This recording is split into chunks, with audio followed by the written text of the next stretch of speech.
What's up, besties? It's your girl Sheridan, and I'm back with yet another video. Y'all, did y'all see Carlos King's interview with Kenya Moore? Oh my God. Meet me after the jump. Let's talk about it. I could be so good to you. I could be so good to you. I could be so good to you. I could be so good to you. I could be so good to you. Baby,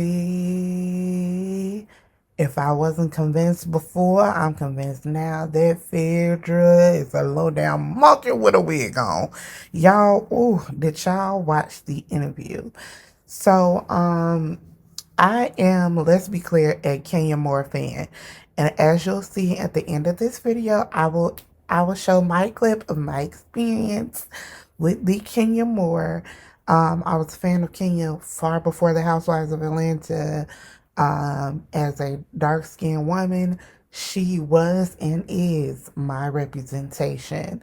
A beautiful chocolate woman, beautiful body, beautiful smile, and she's honestly a legend in history. So I do think that what Nene said about her doing reality TV um, has changed, I guess, people's perception of her, because she was just this Black Barbie, this beauty icon. And then she did reality TV in a time when serious actors, models, etc. were not, people weren't taken seriously who did reality TV. So I will say that I love Kenya. I can call her out when I feel she's wrong, but I feel like some of y'all, because of y'all disdain for her, y'all don't call out others who do her wrong. So anyway, let's talk about the interview. Carlos starts out this interview, and I like Carlos too. I can call him out when I think he's wrong, but I like him. So let's talk about it. Carlos asked Kenya when did she know she was meant to be someone special? And she didn't know. Um, she just says that she knew her life was different. She had a mother who did not and would not acknowledge her, as we already know. But she shared this story and it was heartbreaking. She said she was hiding in her mother's closet because she had did a voice recording and she wanted to play it for her mom. Um, and the recording basically was saying, like, you don't have to acknowledge me as your daughter, but can we at least be friends or something of that nature? And so she and her cousin, I wonder if it's her cousin Shay, decided that she would hide in her mother's closet and play the recording. Shay piled a bunch of clothes on top of Kenya, and when her mother got home, oh, y'all, it's hard for me to even say that. When her mother got wind of what was happening, she basically grabbed her by her arm and pulled her out of the closet and was just and ripped into her. And Kenya's grandmother, Miss Doris, defended her for once, as Kenya said, and said, "Why can't you just acknowledge this girl?" And her mother, Kenya's mom, said, "I never had a daughter. I never had a daughter." And she's saying this in front of Kenya. And so she told Kenya that she would dog her for the rest of her life. And my heart breaks for Kenya. It does. I could not imagine having a mother to do such a thing. I have a close bond with my mom. I couldn't imagine not having that. And it's truly sad for your mother to tell you that I'm going to, like, deliberately, like denying her wasn't enough. But to deliberately tell her I'm gonna dog you for the rest of your life, yeah, I just thought that was very sad. She talks about winning her second pageant, and she also talked about the fact that she was 16 at the time, dating a 27-year-old. And I was like, ooh, child, not me and Kenya got something else in common. Okay, so dating is a stretch, but I was definitely dealing with the older guy. 20, was he 27 or 29? I don't remember. But I was 16 and I thought it was cute at the time. But it's definitely wasn't. Another thing, quick fact, I again am a King Moore fan, and I'm gonna name my first child Summer. Where y'all think I got that name from? Hmm. Anyway, we found out that Kenya's mother called the pageant director, telling her that Kenya was an alcoholic and dating an older man and was a horrible representation of a beauty queen. Now, immediately when she said this, and I can identify with this too, because I know family members or whatever that make calls to bosses, jobs, etc. And that's a level of evil that I just think is absurd. But look, as soon as she said it, some of y'all didn't get this until down the line. But as soon as she said that her mother called her alcoholic and said she was a bad representation for a beauty queen and was dating an older man, immediately my mind went to Phaedra. Immediately. Immediately. I said, that doggone Phaedra. Now, Kenya told us during the time when her and Phaedra was on the show together that Phaedra, she confided in Phaedra about her mother and Phaedra used it against her. But nobody cared because they didn't like Kenya. Mm.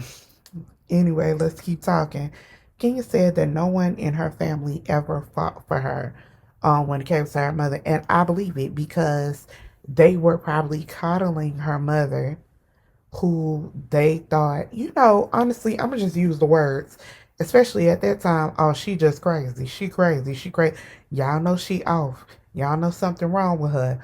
So when somebody is quote unquote crazy, or what we now say have mental illness, we coddle them and expect everyone else around to adjust instead of getting that person some help. And I'm not sure the help was as easily accessible as it is now.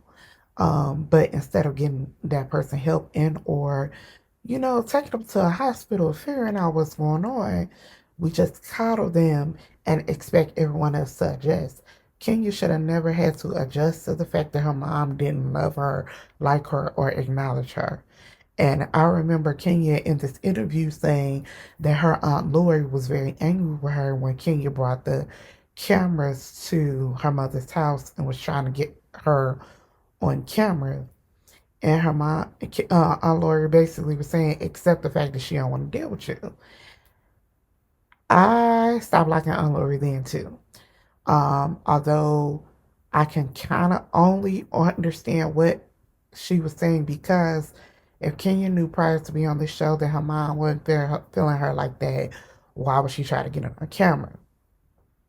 But for her auntie to berate her, I remember she was yelling at her, telling her to basically, hang it up. Your mom, she has a right to her feelings. She got a right to disrespect me, to demean me, to not acknowledge me, but she had me. Auntie Cisco is what Funky Donnie used to call it. But anyway, Kenya moves on and we say that she got the good stuff, the motherly stuff from her grandmother, Miss Doris. She lit up when Kenya came into the room. She called her smart and loved her. Carlos brought up how smart Kenya is, which we already know. And he brought up the iconic moment when they had the session with Dr. Jeff. And Kenya Kenya called Portia a revisionist historian, and bloggers, vloggers, and the like have been using it ever since. And no one ever credits Kenya for being the one who started saying that. So they get into the conversation of colorism, and Kenya confirms that colorism is alive and well on these people reality shows. It's not a lie, it's not perception, it's reality. Kenya, I'm glad that you said that because I felt like during the whole Candace Giselle thing, I don't believe you were as supportive with the colorism community, anti-colorist community in that moment because you was defending Giselle. So thank you for acknowledging that. Kenya talks about her production company, and I let me say this. I think it's disgusting how over the years people, especially YouTubers, have talked about her quote unquote straight to DVD movies. But it's interesting how that's the current wave. Independence is to be celebrated, and it always should have been. Because I'm like, your straight to the internet content creation, do we not accept and and support that? So her straight to DVD movies were somehow not quality, but your straight to the internet content was somehow quality. Shall anyway, I celebrate all creatives. So Carlos says that it is his dream to create a Black Melrose Place with Kenya. And I was like, I'm going to watch. But here's the thing, though. So speaking of Carlos, Carlos and Kenya did this interview in person, sitting down. Same set it looks like he had with Nene. Nene comments under his post and basically was saying, people are following in her shoes. And people were commenting and adding her and saying, yes, Queen. She trying to take your place. That's why I'm not watching. She wanna be like you. What? Yeah, some people are truly dense in their head. Like it's common sense is not common. Like y'all elevator don't go up to the top floor and it's truly sad, okay? Nene literally sat there and told that man he should do in-person interviews instead of continuing to do Zoom. He followed her advice and now Kenya is trying to be like her? Girl, honestly, Nene's interview is not the first interview Carlos has done on his podcast. And I think that's what some of you all are missing. She is not his first interview. In fact, Kenya was interviewed for the podcast before, like when it first got started. That's how we got the clip of her talking about Martell. So, by you guys' logic, since Kenya was on, Lord, I'm going to say King the Rain, Carlos King's podcast first, does that mean that Nene copied off of her? Like, just stop comparing the two of them. Stop saying stupid stuff and grow up. Y'all are completely annoying. Kenya said that at the time when she was getting ready to do Real Housewives of Atlanta, she had been stagnant in her life. She had been doing pilot season after pilot season, working, but she had been in a few like long-term relationships and basically stay home. It was interesting to me because from that I gathered that she was making herself a wife to these boyfriends. And that's a conversation that we need to have. Long-term relationship or not, I'm not gonna not be as, faithful to my career and all this type of stuff just because you're in my life, especially when you're a boyfriend, not a husband. I need somebody to listen. A lot of times we will dim our light for boyfriends. And for what? You ain't even give me your last name. I'm not staying in no house with you. I'm not catering to you like that. Like, mm-mm. Anyway, so she decided to go to Atlanta. She had family out here out here. She had family out there in Atlanta. And she was like, you know what? She needed to do something different. She wanted to take a leap of faith. Now, did y'all hear when this lady said she owned her house at 26 years old? She owned her house at 26 years old. So when the bloggers hit and was talking about Kenya Moore was all poor and things of that nature, when she was joining the Real Housewives of Atlanta, I never believed it. It did not make sense to me. Kenya has quite literally been a millionaire for a long time. And if she fell out of the millions, she was definitely in the upper six figures, baby. Y'all not about to keep talking and playing with Kenya. She's not the one. Okay, so anyway, she goes to Atlanta.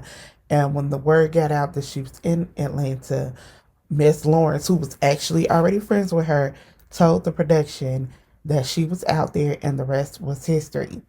Prior to coming on this show, she said she didn't like Nene because she thought she was loud and brash. But she eventually came to like her once she got to know her.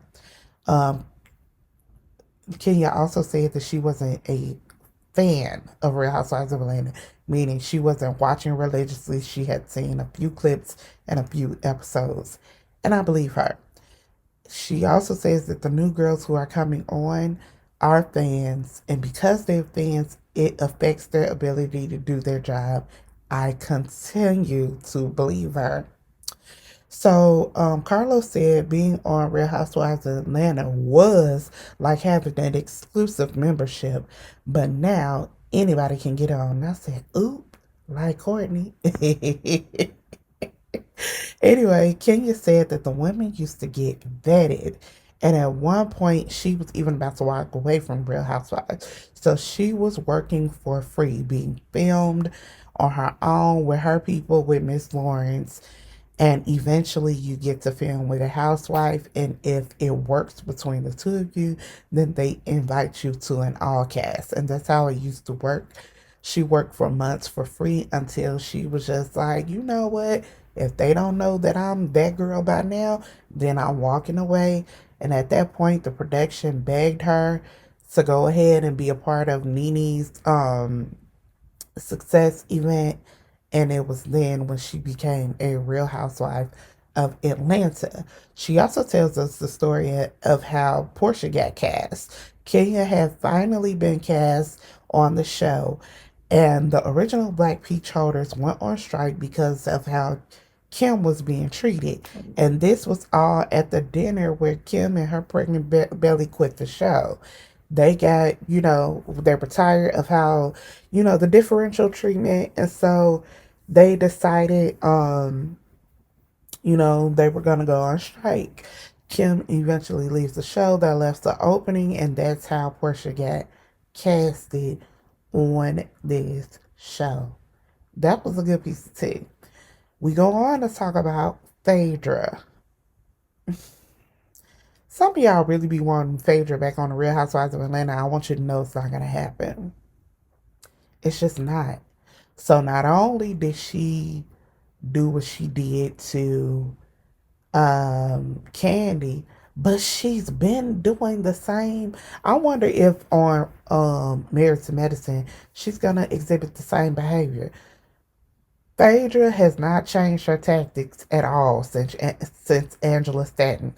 You literally become friends with Phaedra. Y'all, she's fun and games and all the good stuff. She's very astute, but you get on her bad side one time, you do something she doesn't like, and she runs a smear campaign using everything you've ever said to her against you. And I think that is a disgusting trait for a human being. She did it to Angela Stanton. She did it to Kenya Moore. She did it to Candy. She did it to Apollo. Child, y'all, Phaedra's diabolical. Phaedra is diabolical. The way she used Kenya's mom against her, I think that was disgusting as heck. But when Kenya dropped the tea at the end, that because they started talking about her being on Real Housewives of Atlanta, and last time when Carlos interviewed Nene, she talked about the pressure to have a fake boyfriend and all this stuff, and we know good and well she was talking about Kenya because Walter had gotten on radio and saying that Kenya, he and Kenya were not together. We know Candy has said otherwise, right? And they weren't even friends at the time. They weren't even friends at the time.